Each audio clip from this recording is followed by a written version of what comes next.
Alright, hello everyone and welcome back to my Fallout 4 mod Spotlight series, where today we are having a look at the Assorted Revolutionary Flag Capes mod, which is being made by user Spiffy Skytrooper, and what this glorious little piece of work looks to add into the game is wearable capes for your characters, and that is pretty freaking cool. I mean, come on, who doesn't want to wander about the wasteland in a cape? It's just fun. And what's even more interesting about these capes is they're not just made out of some random material from around the Commonwealth. In fact, they're made, well, for the most part, out of the various flags that you'll find in your wanders through Fallout 4.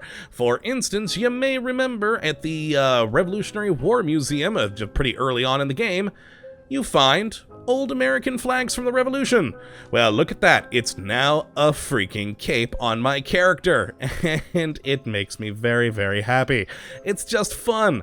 Kinda looks almost like a cloak, except of course it is getting some bits and bobs of my armor popping through, which is a downside to this mod. If you like to wear bulkier armor, say for instance like the Marine combat armor like I have, yeah, it is definitely gonna pop through some things. But let's actually take this armor off for now, so you can see all this stuff in its glory.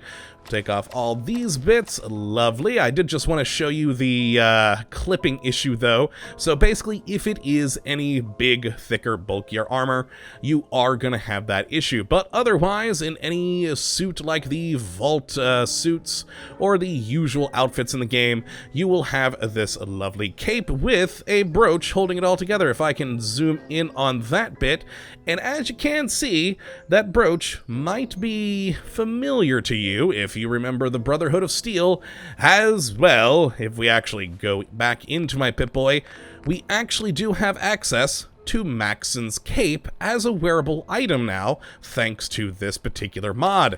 And if we pop that on, it might look a bit more familiar to you. We have that lovely Brotherhood of Steel brooch there. Now, unfortunately, all of the capes have that brooch. All in all, there's 11 capes in total, including the Maxson's cape, and they all share that Brotherhood of Steel brooch, which personally, I can deal with as well. I'm usually looking at my character from this direction because, you know, fighting people, etc. So I don't really care too much about that brooch. But we do have a wonderful, fun cape, and it is pretty cool. Now let's go through the different ones that we do have. We'll start back up at the top here. We have the Revolutionary Cape, which has of course, the old style Revolutionary American flag and all of its glory. Very, very cool indeed. We then have a Brotherhood Revolutionary Cape here, which there you go, the Brotherhood of Steel logo, but with a white and red coloring there. Very nice indeed. Fits nicely with the brooch, of course. We then have a Canadian Revolutionary Cape. There we are. If you are a Canadian, you can have this in there, which I should note right here. This is not a flag I don't believe that you find in the game normally, but out of the, let's see, I said there are 11 different capes, Maxson's cape, and then after Maxson's, there are 10 faction/country capes. 3 are country capes that exist in the world. So for instance, the Canadian cape here. And then the other 7 remaining are the different in-game factions, which are quite fun. So there we go, you can show your Canadian pride there. We have a Chinese Revolutionary Cape. Lovely, very cool. I do like the look of everything, especially if you do look right there where it bunches up. Oh god, I keep zooming all the way right into first person. Where the flag bunches up, it almost looks like a hood. I wish it did have a hood, but oh well, c'est la vie. We do still at least have the cape. And then if we continue to move down past all my armor pieces, we have an Enclave cape here, which of course the Enclave really wasn't in Fallout 4, but I mean, it's still a Fallout 4 faction. So very similar to the Revolutionary Cape, except we got the big E in the center there. Very, very nice indeed. A very, very cool cape. And then we have a Gunner's faction cape. Very cool there. We have the wonderful whatever face that is that the Gunners use. Kind of looks almost super mutant-like. There we are. And then, of course, an Institute cape. Lovely. So you can show your Institute pride in this very, very white cape. I do like how they did kind of dirty up the look of it. There are splotches of dirt, etc. all over the thing, which makes it fit quite nicely in the wasteland, but even still with that, this is a very bright cape, being the Institute. And then if we scroll down more, we of course have Maxon's cape again. Now, this is, not a faction or anything like that, but it is basically the basis for all of the other capes. We have that existing in the game already, and then just kind of, took it and went hog wild with the texturing. And then the next one, of course, is the Minutemen there. Very lovely. I do actually quite like this cape. It's kind of nice. Very cool indeed. Has the whole symbol in right there in full view. We then, of course, have a railroad one. And then finally, after the railroad, we have a Vault-Tec Cape. And there we are. Those are the various capes for this mod. And you may be wondering, and I probably should have mentioned it early on like I typically do, how you get your hands on these capes. Well, it's actually a little bit interesting because you can't craft them. I was hoping you could craft them. You can't get them off of enemies.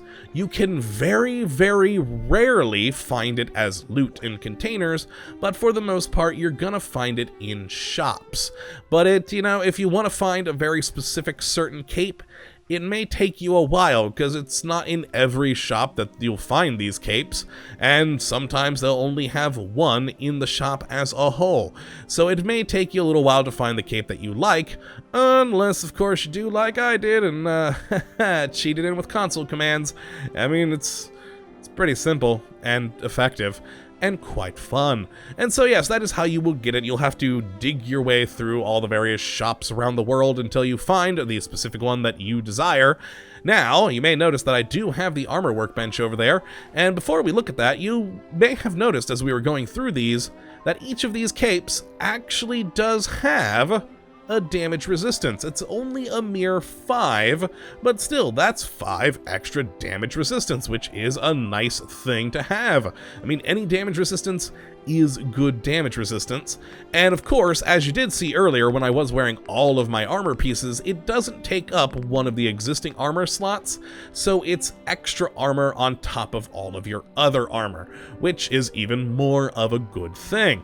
But what makes it even better is we can go into the armor workbench and say bring up the Canadian Revolutionary Flag, and notice we can make all the ballistic weave, and so suddenly this cape made from a Canadian flag can go from 5 damage resistance to 115 and 110 energy resistance. And that's pretty wonderful. There we go. We have an even better Canadian Revolutionary Cape now, and I'm running low on ballistic fiber. I'll need to find more of that. And that's just wonderful. Now, every one of the capes, including Maxon's cape, will have that same exact deal. They all have the 1 slot for ballistic weave, and there we go. We now have a very heavily armored Canadian flag. And that's pretty wonderful, especially if you are Canadian. But of course, you can do it to any one of the various flags in here. It's all available for you to go and do, and that just makes me happy. I love the idea of having these capes in the game, as to me, it does kind of add to the feel of the wasteland. These people might find a flag lying on the ground and do this very thing to cover up their backs from a storm or something along those lines. And it makes sense to me, and is a very cool mod overall with a good selection of different flags. Now, as for the future of this mod, looking through the various comments on it, it looks like the mod maker is wanting to potentially add in a method for you to have custom capes, which would be quite interesting. I would like to see that. If it's a simple process in the future when it does get added, I think it'd be quite fun to have the ability for you yourself to actually go and, make your own capes, and that would be pretty cool. Why did I go into build mode? I don't know. But yes, that is really it for this episode. Not a whole lot to talk about with capes besides which ones we do have. So if you would like to check out this mod for yourself, and I definitely would suggest that you go and do that. You can take a look at the link in the description as always. But yes, that is going to be it for today, folks. I hope you all have enjoyed, and of course, that you do come back for the next. But until that time, thank you for watching, and as always, have a good one.